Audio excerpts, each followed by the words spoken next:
Well, dozens of people were out last night just having a good time. Witnesses paint a picture of a horrific scene following the shooting. WVUA's Daniel Sparkman spoke with some of those witnesses today and joins us now live from downtown Tuscaloosa with more. Daniel, good evening.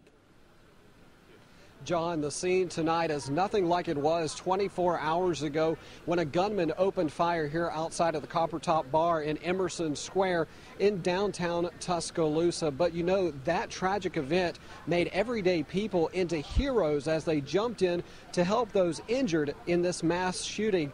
People just like Ethan, Noah, and Annalise were out here enjoying the night, just hanging out, having a good time when the unthinkable happened. We were kind of taken aback for a minute.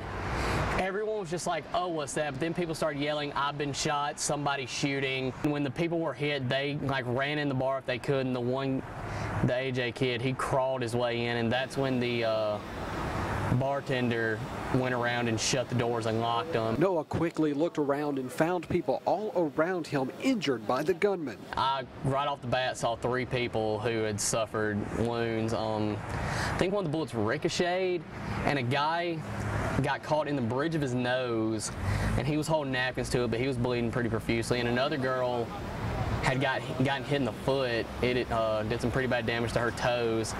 And then the worst one was a guy named AJ Ruffin, and he was laying on the ground going, I've been shot, I've been shot. Without thinking, Noah jumped in to help. I went over to him and I grabbed a bunch of napkins, and me and one other guy, you know, we were talking to him. We were suppressing the wound with our napkins, trying to, you know, keep him from stop bleeding out. But the bullet passed through his back and all the way through his body. It blew a pretty good-sized hole in him. Like many others, Noah and his friend are glad that they were some of the fortunate ones. We're just thankful that, you know, me and Annalise are, that we're both here. We're both relatively, you know, came out unscathed, and you know, right now, just kind of praying for the people in the hospital who are still having to go through this.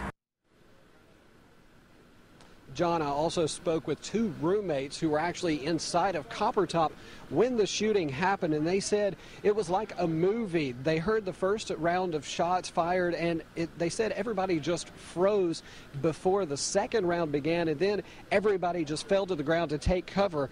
And, you know, it was without a doubt much different scene than it is out here tonight. All of the witnesses say they are just happy to be alive and, of course, praying for all the victims. Reporting live in downtown Tuscaloosa, Daniel Sparkman, WVUA News. John?